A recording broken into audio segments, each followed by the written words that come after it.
Right, now this will tell us. And that's pretty conclusive. Still going. Close. I think he got it down. How strong is he? And welcome back to another edition of the Pick and Go podcast, your one-stop shop for all things rugby union. And I'm joined in studio once again by my good friend Pity Wipu, who has turned up on time. Oh, I just had to put that one in there. Oh, just saying, I appreciate it. We're running late on you this time, having to set everything up, the camera and mics, headphones. Well, that's the technician's fault then, isn't it? It's just you and I in here. Anyway, up north, we've also got our good friend, Ben Searle of Surly Talk Sports. Surly, welcome back in, bro. Yeah, cheers. I actually really enjoyed receiving that photo from Pity of, 9:05? Paulie's just sitting at his desk sending emails like he's got all the time in the world. So it was good to get some clarification around things and how they run behind the scenes and who's really to blame. I wasn't sending emails. I was writing checks to all the punters who collected on the Raiders Broncos game on the weekend. Boy, oh boy, there were plenty of them. Also joining us from up north, our good friend Steve Devine. Steve, welcome back in, mate. Yeah, thanks, team. Thanks for having me. That was short and sharp. Yeah, it's because Auckland are winning. We don't have anything to give them shit about anymore, right? Boy, oh boy, There's only one person in Auckland not winning this week. Oh, no. Oh, gee, bang, straight to the guts. Well, let's start the show off by looking back at how we went with our punting last week. It's not pretty reading, to be fair. Where do we start? We'll start with Goldie first, because he had just one bet, a same game multi, 2 legs, that's all.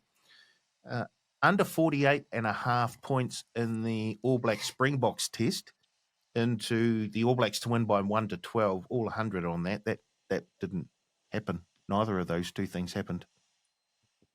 Well, what about your ones? So he's minus 100 for last week, but he's still up 165 for the season, Goldie. Pity, you had 2 bets. Just don't bother. You got to pick the round, eh? First round. And moving on. Did you try and pick the round? Yep. So I've got to keep trying. There's so many teams in this, I can't quite make out how many there are. Wellington, lost to Northland. Waikato, they had a win. Yep. Bay of Plenty. Yep. Otago, yeah. Manawatu, yeah. Southland, Canterbury, yeah. So great round. Some of them maybe should have gone for the all the losing teams. So you didn't collect on that one. You had $25 on that, and then you had another multi: All Blacks to win by 1-12 into the Wallabies to win by 1-12. Yeah. So that's a minus 100 for you, and now you're down $1,815 for the season. Collectors are coming. Okay. Surly had 2 bets. Either team to win by under 7.5 in the All Black South Africa Test match. $50 on that at 260, no good. And then he had a 3-leg NPC multi. Northland to win. Big value. Great. That was a great bet if the other 2 legs had got up. Yeah. He had Bay of Plenty to win as well and Southland to win. So that was very good. Down 100 for the week, down 224.48 for the season, Surly. I had one bet. It was a double in the NPC. I had Otago to win and Hawke's Bay to win. That came out to $5.16, $100 on that. So I'm up $416 for the week and up $1,061.58 for the Did you actually have that? What? Where? Show me. Well, all you have to do is go back and listen to the recording of the last You've podcast. got it right there. No, we're recording the one that we're doing right now. Yeah, but you've got the stats in front of you. You just changed the tab. Well, those are the stats right there. There they are. I think these two are not far off getting married, eh? Can you take your winnings and shift it onto mine so we can be at 0? No, And that's how a marriage works. that won't get us back to 0. Damn it. Oh, okay. Let's move on from that. And here's a question for this weekend.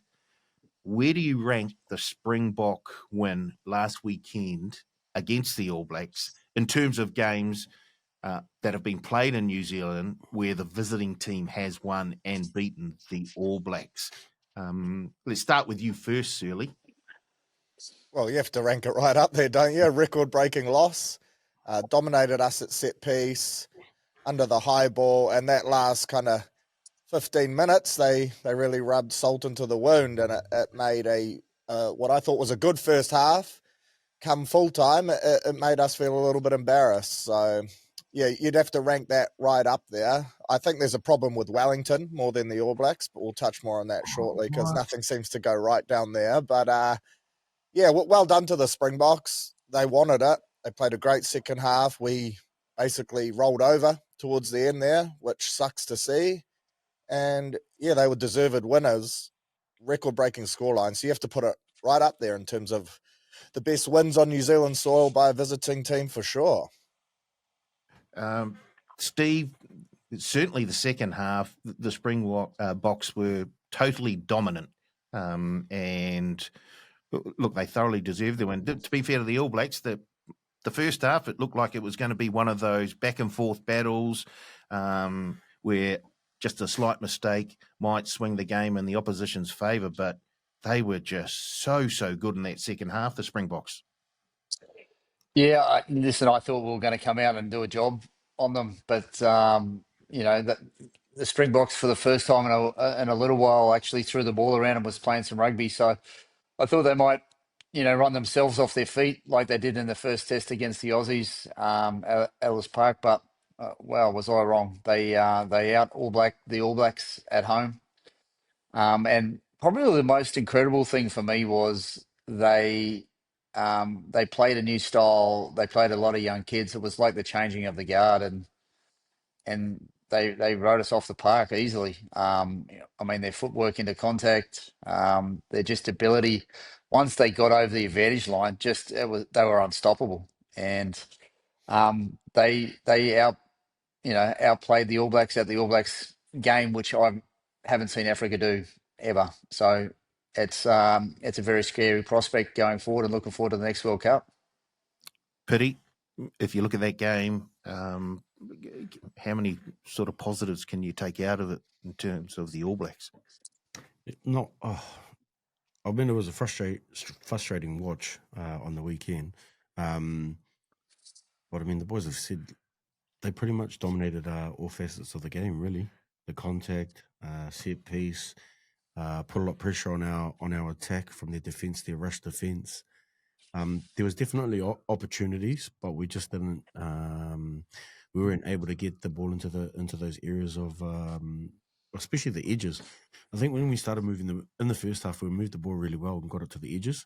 There was a lot of opportunities on those edges for them to do, but then they go back into trying to go into a bit of power play near the middle there, and it doesn't really work against the Springboks. Look at the size of their pack; they're massive. Not only that, their midfield's pretty strong too. So, it was a frustrating watch on the weekend. Ardy never got a chance to do the things that he's used to doing, fighting in the contact, getting more turnovers, and lifting the boys. So there wasn't those opportunities. And I think the Springboks just played a lot smarter and had a bit more hunger. You bring up the size of the Springboks, and they were staying at the hotel just down from where we're recording right now. And in the morning, there'd be a few of them grabbing a coffee at the cafe just downstairs. They are big human beings. I walked past Jesse Creel. I didn't realise how big that fellow was. And I guess when you compare him to one of the front row, and he was walking next to one of the front rowers, and the front rower was he was huge. But Jesse Creel is quite a big fella as well. So, and of course, he didn't actually get to play in that test match at Wellington. They changed the midfield. Razzie did one of his Razzie tricks, a completely new midfield. In fact, the backline was almost a completely new backline. So surely, obviously, well, is it obvious that Rassie is trying new things in preparation for the next World Cup, or was he just keen to give some of the younger players a bit of a go? He's not afraid to roll the dice, is he? And he made his intentions very clear, naming the team on the Monday or the Tuesday. And he said post-game, they've got a squad of 45. It's not just the team on the paddock. And he's not afraid to make people or put people on edge, I guess. After that performance, he wasn't happy at Eden Park. And there's no bigger way to make a statement than to roll some changes and make people feel like they have to earn the right to wear the jersey each week. I feel like we go with a slightly different method where we're willing to give guys second chances. And a lot of guys do deserve second chances. But Rassie, he's a bit more cutthroat. And you can tell there's a real sense of urgency in that squad for sure. He's built 45 players that he seems to trust, and he's not afraid to give them an opportunity. And he's almost got two different teams there, depending on the style of footy that he wants to play. And I agree with Steve. I thought they looked exceptional in the second half, throwing the ball around. The most frustrating thing for me was, as Pitty said, there was space there on the edges, and we have the players with the skill set to be able to work the ball to that space and expose that space. But it seemed like we were a bit premeditated, like those little chip kicks and things like that. I don't think we were playing what we saw, and it's frustrating because like that back three should be able to skin the majority of teams. We have a skill set and an exciting side, but it seems like when things are going wrong, individuals try to fix the problem themselves, and we don't really adapt. We don't try to change things. And yeah, I think those wider channels, there was so much space there to be able to expose them, and we were playing well in the first half doing that, and then once the set piece and everything fell apart, we just went fully away from it. It's like we really went into our shell and tried to rely on like 50-50 plays. Pitty, were the All Blacks, were they kicking too much, or was their kicking not accurate enough, or was it a combination of those two things? I think that with those little dinks in behind, that was desperation, really. That's what I thought it was, and there was no opportunity for them to play. But I mean, with the likes of the boys that we've got and the skill set that they've got, that they should be able to be shift their ball. I mean, we did it in the first half. I knew that they were looking at them trying to corral them, keep them in tight so that they didn't get to the space on the edges. But you've got boys that have got pretty good passes on them. Their running lines are good to hold defenders, make them make a bad read. And I just thought that the kicking game wasn't probably not the greatest. I mean, we weren't too bad under the high ball, but we weren't the greatest team on the pitch with it. I mean, you know, Chez Colby, he's not the tallest man on the field, but he'll go and get their ball, and majority of the time he comes down with the ball. So, he's very good at it. Yeah. And so I think, you know, that's probably one thing that they need to look at is the kicking game and the accuracy, making sure that it's not going to hand for them. That if it's going to be a 50-50, it has to be 50-50 where we both trying to get to the ball. Steve, the Black 9 jersey seems to have a wee bit of a curse on it at the moment.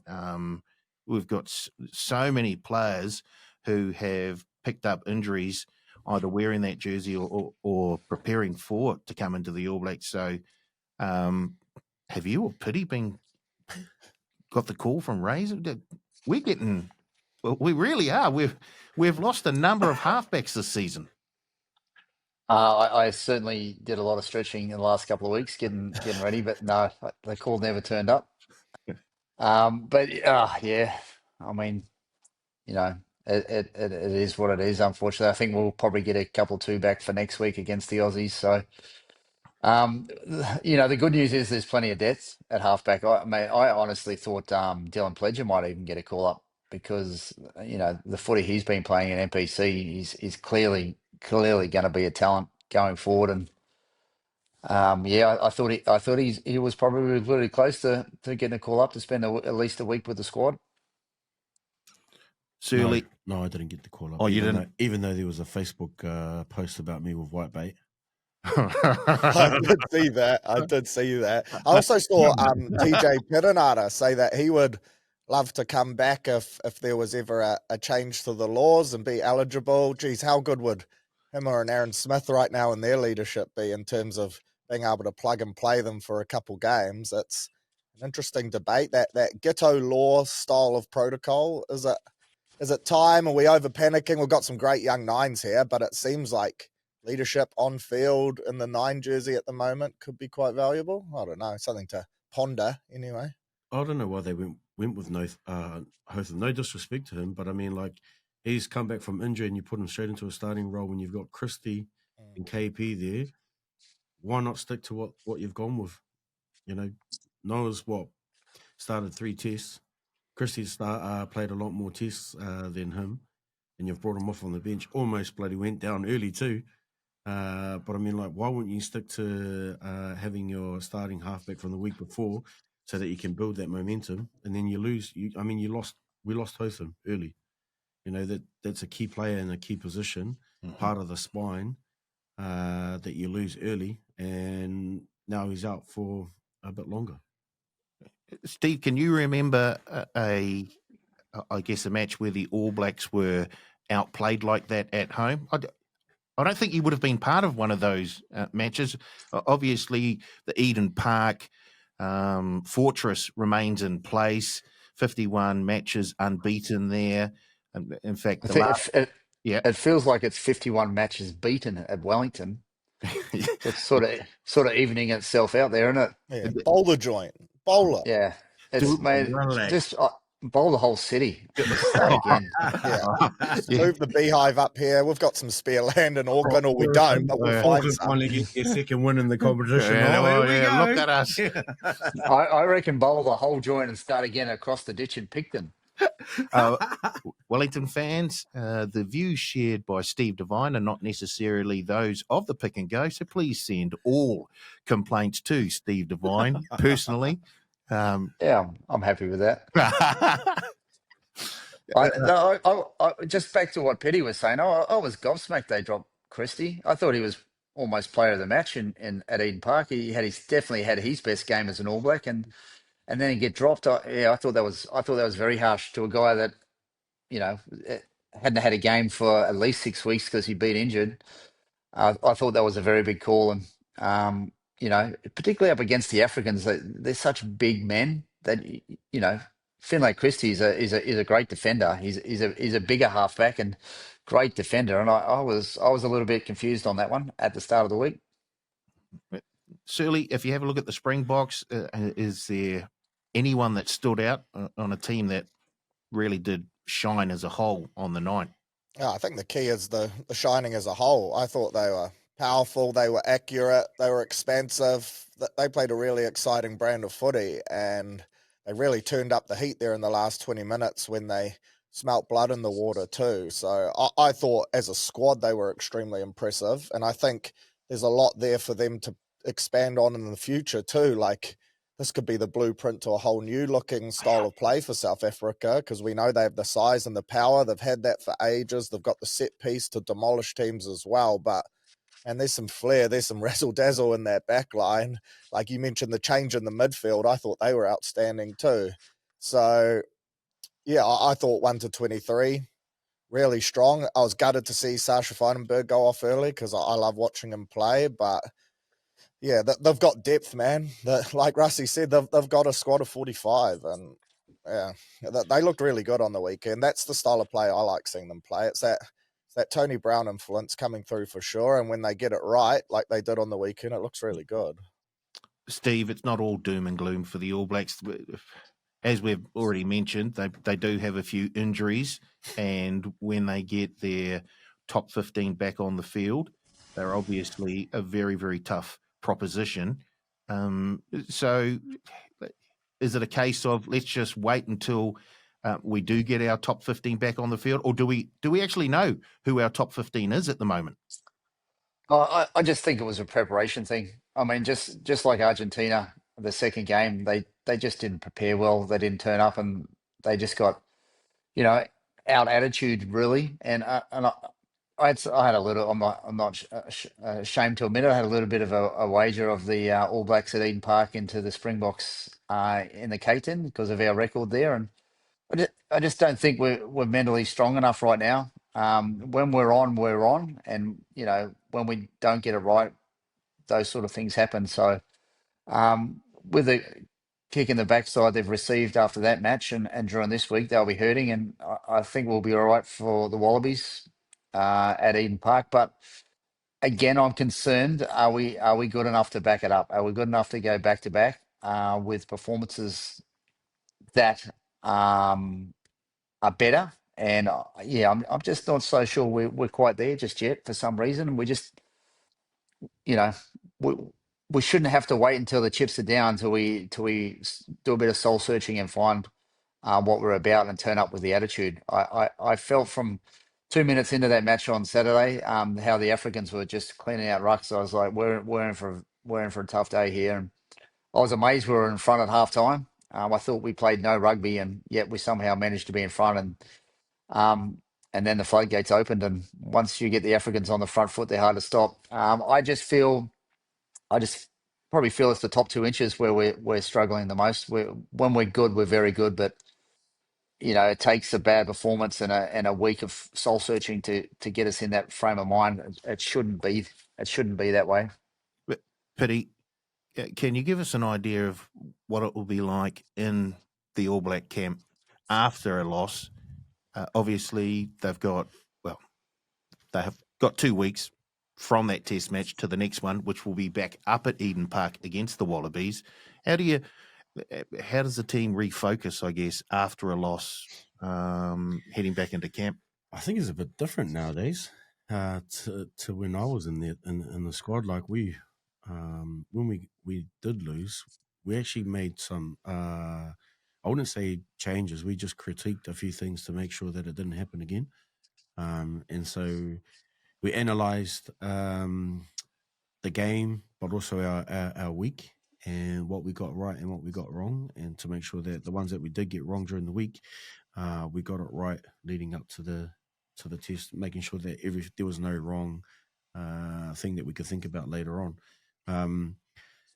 But I couldn't say what it will be like now with this current squad. I know they'll have a hard look at the game, analyse it, and probably think about what their role within the system they done was positive, because I know you always try and outplay your opposite, and I think almost everyone in the Springboks team outplayed the opposite. So it'll be tough to, like, with this current bunch in terms of what they've got in place. I know we had a pretty good system with Smithy, Shag, and Ted in terms around making sure that if we get it wrong, we need to focus on a little bit on that to get it right. So if it was mentally we weren't there, then we spend a bit of time on being a lot more prepared and strong. And that's the work that we had with Gilbert and Oka. And so that's what we knew that's what we needed to work on for the World Cup, to be mentally strong, to have pretty much play your final from quarterfinal, well, every game really, from the start of the World Cup right to the finals. That every game was played like a final, and you have to be able to be mentally tough to back up those performances. Shirley, Pity just brought up Wayne Smith. How much of an influence do you think he had in that Eden Park test? And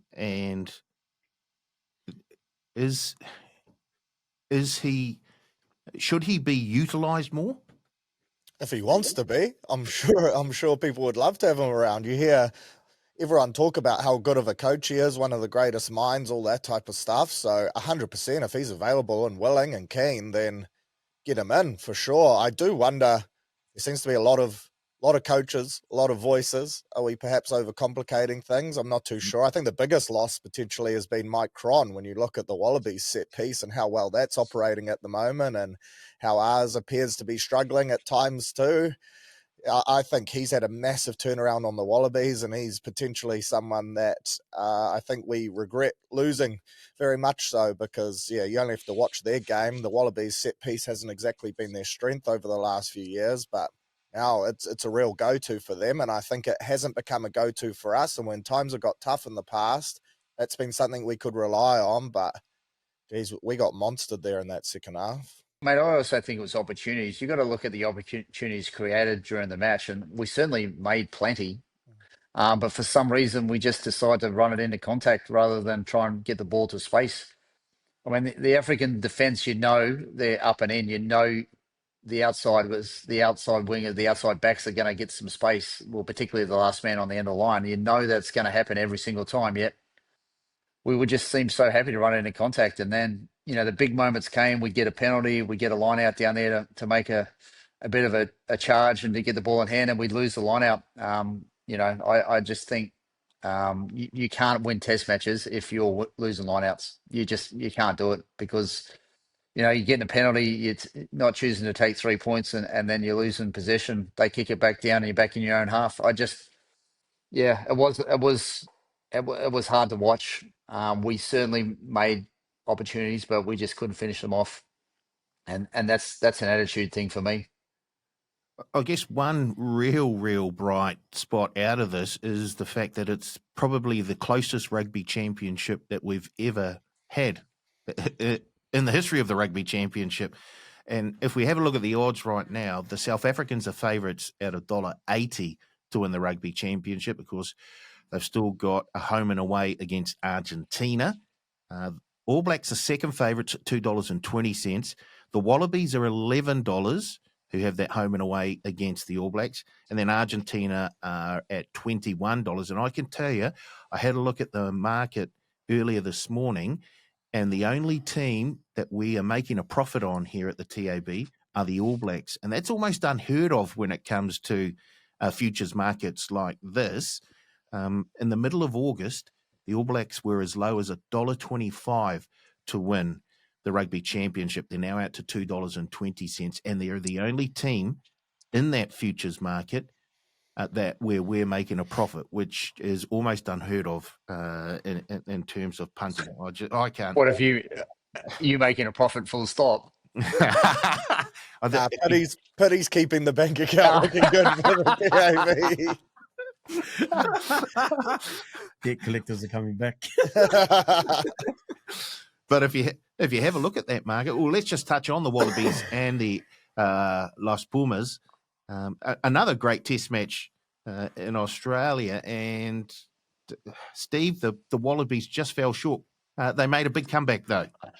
Yeah, they were down and out. I was surprised. And then it was as simple as a yellow card, and they got momentum, and they almost got it to stick to finish them off. I think with maybe 15 minutes to go, they were down by 20 odd, 3 tries at least. And yeah, it was a great comeback by the Aussies. When there is such a momentum team, right? You give them a little. We've seen against the first test against South Africa, and they were down and out, and they just got a little bit of a sniff, and gee, they were hard to rein in. Well, they couldn't be reined in that day, and it's something going forward we've got to be wary about. Just a 5-minute window of poor performance, and they're going to get their heads up, and they're proving very hard to beat when they do that. Right, we better move on because we're running out of time. But so let's go to the NPC. I've got another question for you, lads. Will Canterbury go unbeaten this season? And will Harbour go winless this season? And what's more likely to happen? We'll go to Surly first because this is very close to his heart. Canterbury go unbeaten or Harbour go winless? So I think I made the claim last week, and I'm sticking by it. Canterbury will lose this weekend to Otago. Otago will take the Shield. Then Otago will lose the Shield to North Harbour next weekend. That will be Harbour's first and only win of the season, but it will go down as a successful year because the boys will bring the Shield back to Harbour. That's what I'm predicting is going to happen. Steve? Canterbury, they've been very, very good. Hey, don't just ignore what I just said. Come on now. I just want to get Steve's take on this. What's more likely to happen? Canterbury go unbeaten or Harbour go winless?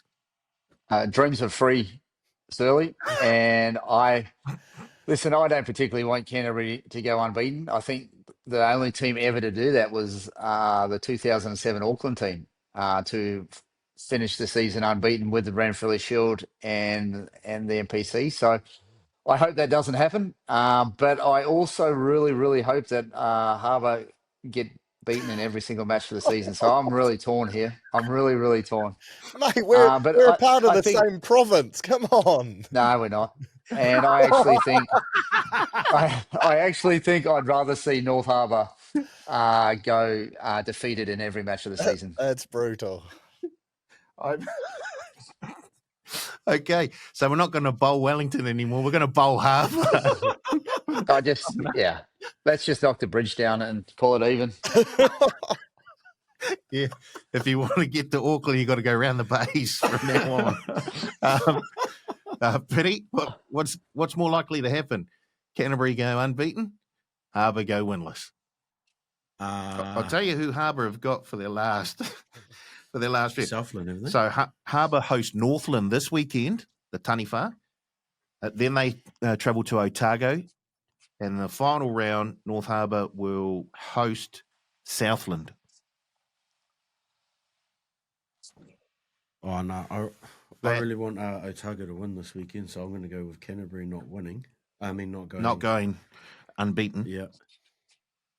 So Canterbury, Otago, and then Canterbury go up to Northland to take on the Taniwha, and then in the final round, Canterbury host Taranaki. So if Canterbury win the next 2 weeks, they'll finish the season with a Shield challenge against Taranaki, the team that actually held the Shield at the beginning of the season. There's a few permutations that could go on there, but I do like the fact that, well, let's just have a look at that Tasman-Canterbury Shield Steve's challenge. got something to say. Can I ask a question? Can I please ask Petty can you please, when we get down to the betting odds, can you please bet on Canterbury, because then that gives Otago every chance? And can you also please bet on North Harbour? Please. They're not going to beat the Tunny, surely. Hey, I can tell you the boys had a bonding session on Saturday night. So if you see a great performance, you know why. It's all because of the bonding session. Oh, yep. This is fantastic. Look, this is, first of all, I love the Ranfurly Shield and the fact that it's moved around so much this season, and I'd love to see it move around a wee bit more. But the Shield Challenge on the weekend just gone by was one of the great Shield challenges. They say if you want to win the Shield, then you have to, you can't go there with a conservative mindset. You actually have to take the game to the holders and outplay them. And that's exactly what Tasman tried to do. And at times, I thought they were going to grab the Shield and take it back up to the top of the South Island. But Canterbury, to their credit, never gave up. And what was it, 4 or 5 minutes into injury time, they finally crossed for a try, keeping the Shield. Surly, just a massive, massive game. Yeah, it was great. And the crowd packed the stands. It's exactly what you want to see from Ranfurly Shield footy, right? A bit of a Crusaders rivalry there too between Tasman and Canterbury. There's no love lost. I thought Tasman, like you said, played an exciting brand of footy. They looked to move the ball. I enjoyed seeing Lester Whanganuku in the midfield. He ran amok, and perhaps he's someone that Razor will be looking to bring in too, just for a little bit of a point of difference, because he carries hard and he beats defenders. But yeah, well done to Canterbury. I was screaming for them to set up for a drop goal at the end. I wasn't quite sure what they were up to, but yeah, that goes to show they strung, 20-something odd phases together and they crashed over in the end. So yeah, that to me is what Shield footy is all about. And well done to Canterbury, and well done to the people of Christchurch for showing out, packing the stands. That had like a bit of an old school NPC vibe about it in the crowd, and I think we're lacking that these days. And it's sad that it takes the Shield for NPC to get big crowds, but it just shows how special the Log of Wood still is to New Zealand rugby. Yeah, and I think part of the specialness around the Shield is the fact that it has moved quite a bit this season. And it's such, as you say, it's so good to see a crowd on a Sunday afternoon packing out a park for NPC rugby. Steve, if you look at that Canterbury team, they never gave up. Oh, look, I give credit to Tasman. They defended, 20-plus phases in their own 20, and they never gave away a penalty, which is very, very tough to do, because all Canterbury needed was 3 points to get up over the top of them. but that Tasman defence was solid as a rock until they were broken. Yeah, I was amazed by the one thing in New Zealand rugby I don't think we're very good at compared to the rest of the world is our kick chase. And 3, maybe 4 tries was scored just from a very, very, very good kick chase, and that sums up playing for the Renfrew Shield. You don't give up, and you just got to keep slugging away. And you're certainly right. It was a hell of a match of footy, and well done to Canterbury. They stuck at it into the 84th, 85th minute, and well done to them for doing that. It was. Was it a toll? But was it a toll taken on the team? They went deep into their match, and I look at this Otago team this weekend, and I feel they're a great young team, and they've got some talent across the field, and when they get it right, they get it really right. So, can Canterbury back up this weekend, and can the young Otago team put in a performance similar to the Tasman team? It's really exciting. I'm really looking forward to this weekend's footy. Pity the Shield once again, a magic time for New Zealand provincial rugby. Can you, looking back on that game, like there was always going to be a loser unless it was a draw, but Tasman certainly didn't embarrass themselves. They were very, very good for the entire match. Nah, I'll be honest. I didn't watch the game because I was too busy watching my son play in a mini league tournament that afternoon. But I mean, I was watching Tribe, trying to refresh. Like, what the hell is going on? Why are we going over minutes? Pity, have you heard of YouTube? Nah, bro. So kids do,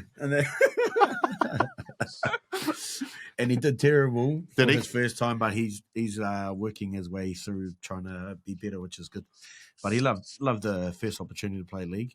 But I mean, I was just reading the updates on Tribe the whole time, thinking that the Shield was going to go north a bit further and then keep refreshing, and it's 80 plus minutes and we're still going.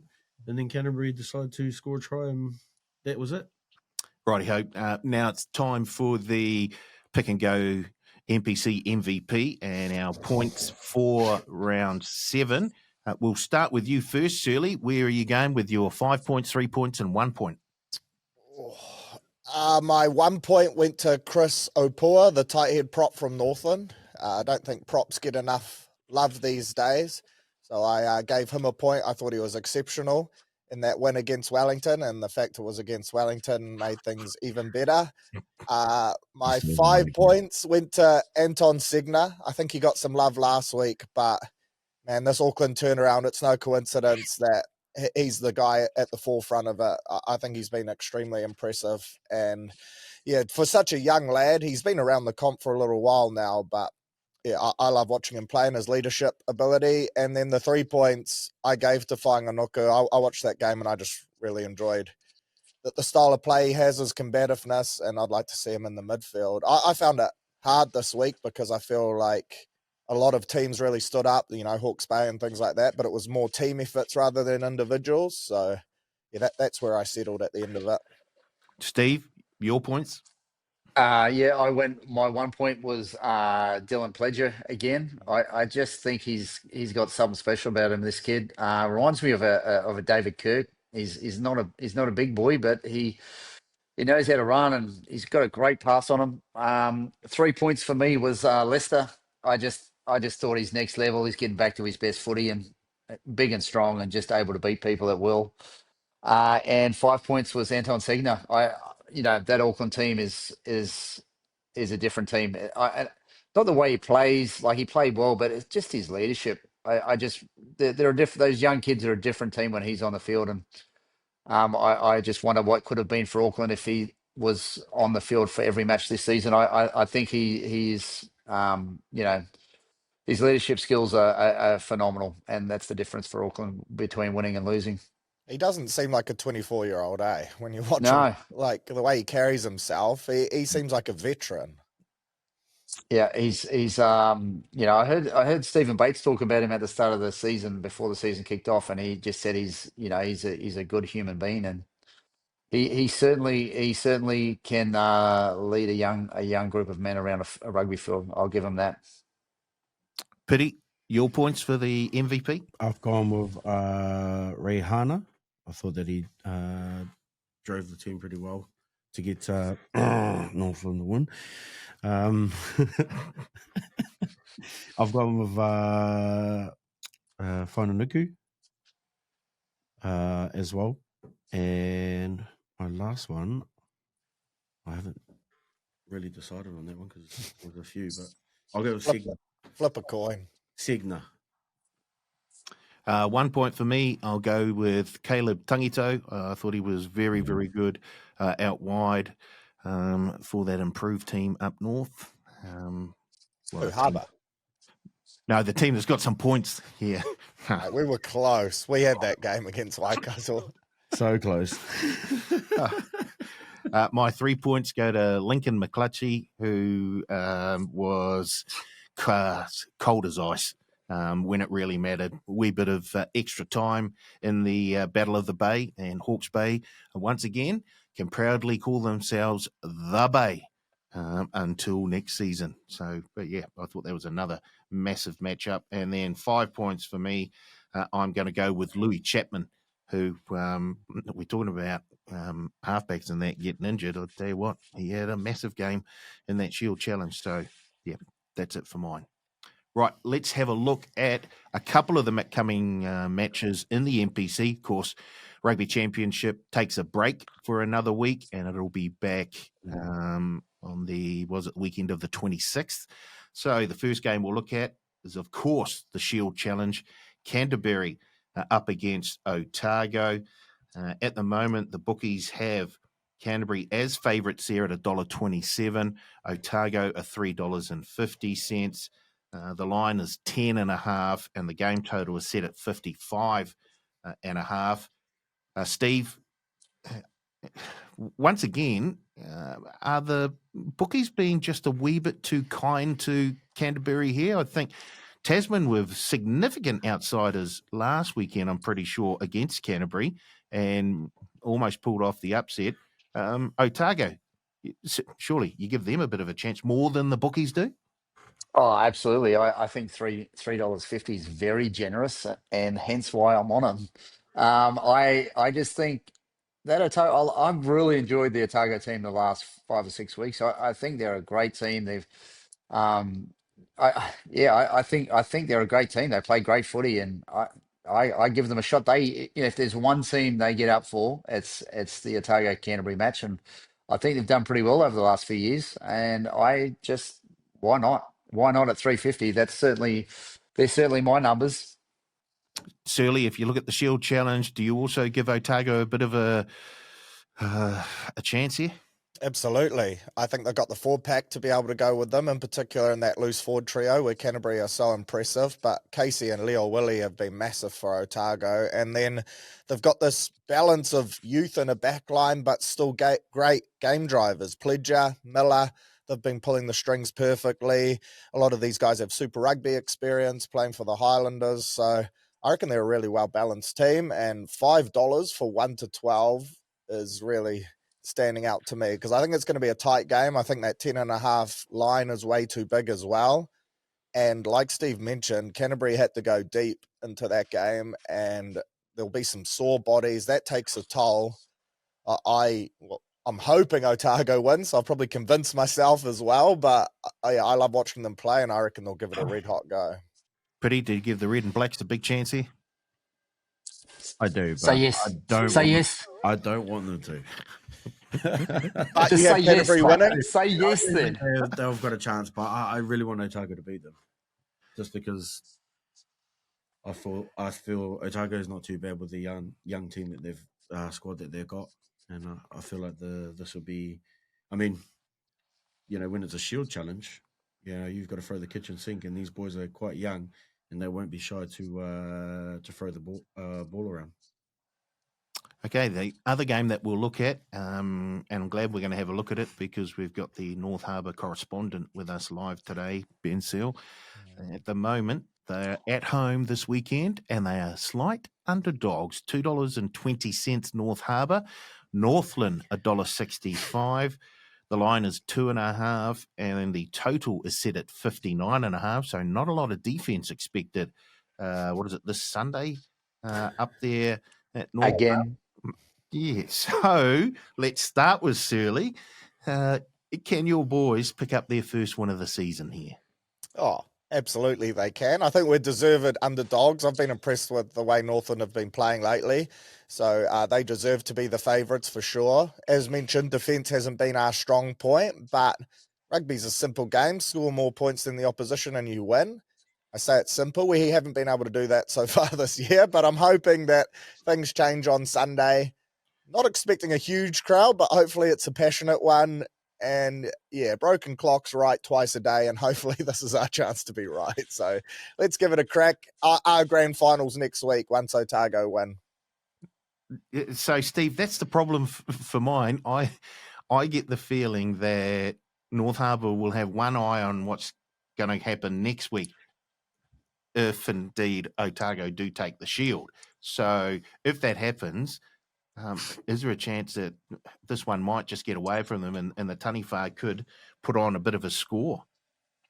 I actually felt like North Harbour played their best game of the season last week, and they've got a bit of fodder back. Big Christie's back in the loose. They didn't play bag rugby. I just think maybe the inexperience cost them a little bit at the end. So I actually think this game's going to be a bit tighter than everyone's suggesting. They're hungry for a win. They need a win. They got some players back, and wow, if they've had a team bonding session, who knows what's likely. I tell you, it was a good So one too. I actually don't think the North Harbour team is on their performance last weekend. I actually don't think they're that bad. They played some pretty good footy at times last weekend, but it is a classy Northland team. I think Ray Hunter is an incredible footy player, and he's steering them around the field very well. I think probably Northland to get up just, but I don't think it's going to be a blowout. Pity I can't remember if you were part of that Wellington team that got beaten by North Harbour up there, and then I'm pretty sure the coach was Dave Rennie, and they had, I guess, a bit of a bonding session to knock out a few of the issues, and then they went on to win the NPC that season after losing to North Harbour up at North Harbour. That might have been TJ, or were you part of that? I can't remember when it was. Nah, it wasn't me. I was still at school. I was still at school when that was happening. No, I wasn't part of that. Do bonding sessions work? Yeah, depends though. Right. On the session. Okay. So what has to happen or not happen in the session for it to be successful? Well, everyone has to open up. Oh, right. So everyone has to be honest. Yeah, and be straight up. And then if you don't like something, you've got to tell them to their face the reasons why. And then you guys will just sort of, okay, sweet, then I'll try and make changes if you feel angry at me. Otherwise, you're just going to have a chip on your shoulder of your mate and your teammate. So the best way to get over it is get a few down the guzzle. Right. You get out of that sort of comfortable zone. Yeah. And then, hey, bro, I don't like you. You're a bit of a dick because of it. And then boom. So would this happen immediately after the game in the changing rooms, or would this happen the next day? I don't know. I never planned them. I just got told to go places. Surly might tell you. Well, he's had a few bonding sessions. Boys have planned it sort of in advance that if the team's sort of struggling, they'll try and get together and because we train together, but you don't. After training, you just bugger off. You don't really connect properly, like as opposed to when you're in camp. You stay together. You pretty much live together, and you get to know them on a personal level, like in a World Cup campaign sort of thing, or well, ABs are always in camp together when they're playing footy, so something like that. Okay. I think we've covered it. I think we've done it. And now it's time for us to get on to a wee bit of punting. Did we Pity go over what? first. That first. Did we go over what? Did we go over what happened last week? Should we just? Yes, we did. Oh, did we? At Okay. the start. Okay. We don't care about your two. Yeah, come on, mate. You're winning. You're up $1,000. That's We great. get it. Mate. We Come on. get it. Blah, blah, blah. Yeah, we get it. Not even real money, Paulie. Move on. I bet he's wishing it was. Yeah, hard. Oh, so, do you want to start with pity? yeah. Start Why? with pity. We'll start with pity this week. Okay, I'm going to put 50 on our woman to win. Oh, in their yes. semi-final. Pity. No, Phoebe. please Why don't. would Pity. you? Why? Okay. Because they're playing outstanding footy. We know who to blame. Oh, here we go. Let's just say our Black Ferns are $1.55. The Canadian women are $2.40. Our Black Ferns are 3.5 point favourites. The game total set at 52.5. So you're going to put what 50 on the Black Ferns at $1.55, or you're going to margin? We'll go with 13 and over. So Black Ferns to win by 13 or more in their World Cup semi-final against the Canadians at $3.30. You're going to put 50 on that. Yep. Everybody, we know who to blame. Nah, because you should have seen them on the weekend. They were outstanding. Oh, they were outstanding. Clive Wilson was amazing. Mm-hmm. Coming from injury that pretty much thought that she was out for the rest of the campaign and her World Cup was done with, and she's come out hissing. And then NPC. We're going for the perfect round.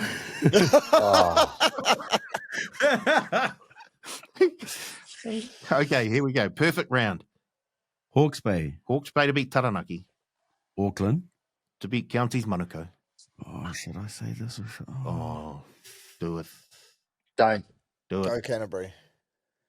Not, Go Canterbury. no, not. We haven't got to that game Yeah, yet. not yet. Not yet. Oh, Wellington. Oh, to beat Southland. Yeah. Marco's. The Tunnies. Bay of Plenty. And the Shield Challenge, who are you taking? Otago. Oh, gee. That's not me. Oh. The players. Calm down, guys. You just had to ruin it for everyone, didn't you? Steve, what do you I got? can't talk up Otago and then go against them. Yeah, this is what I've got. I've all of my bets are out the window. I'm giving Petty $100 to bet on Canterbury.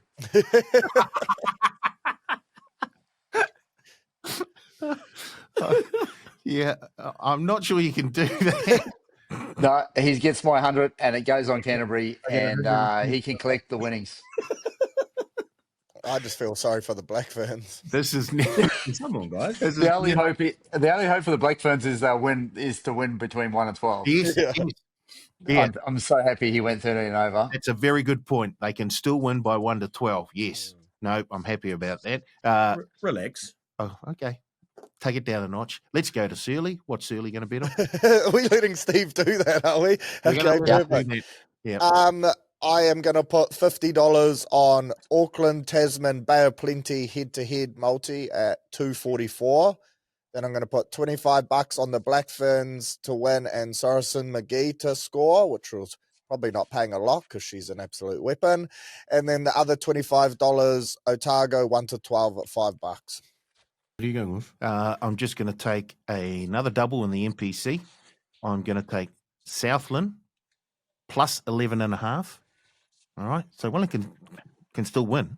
Charter. Are you Southland, nervous that Wellington might get a few All Blacks? they could do. They probably need it. They do. It doesn't always work when you just come back in again. And anyway, Southland plus 11.5 into Otago plus 10.5. There we go. $100 on that. All done. Is that easy? Easy peasy. What are you up to this weekend? Are we going to let Steve bet? I reckon he can't just give it to Pity, can he? Yeah, no, he can. He put it He can, and he has. And he has, okay. under Pitty's name. It's never happened before in the history of the pick and go, but that doesn't mean it can't happen. It's No. happened. You two both can thank me later. I'll be, mate, when I'm down at the Sistema Lunchbox next weekend watching Harbour lift the NPC Shield, I'll thank you then, Steve. Perfect.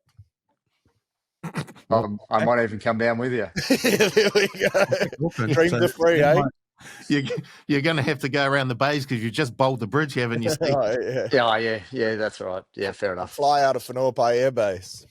Perfect.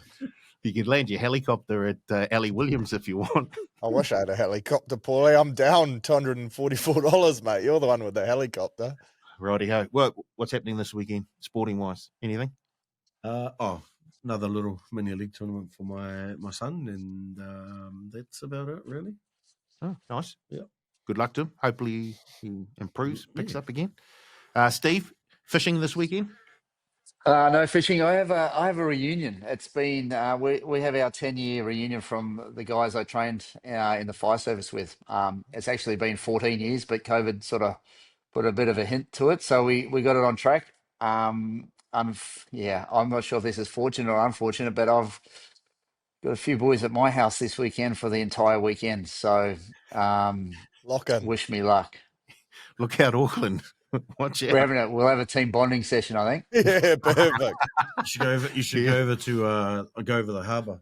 But, Yeah. No chance. Absolutely no chance I'm going over that bridge. I just hope there are no fires this weekend because no one's coming to put them out. It'll probably be my roof, I reckon, at some stage. Searley, what are you up to this weekend? Yeah, mellow one. I'll go support the Harbour lads on Sunday. Go out there and get around them because they'll need it. But apart from that, pretty chilled weekend. Nice. All right, that's it. We've done it again. What are you up to? No, nothing. Going out for a bottomless brunch. It's my wife's birthday. So that's what we're doing. Oh, you're a good man. That sounds like team bonding right there. Yeah, there'll be a bit of bonding going on, yes. Anyway. Whoa! Oh, wow. Yeah. Well, there's a thought I don't want to imagine. Holy!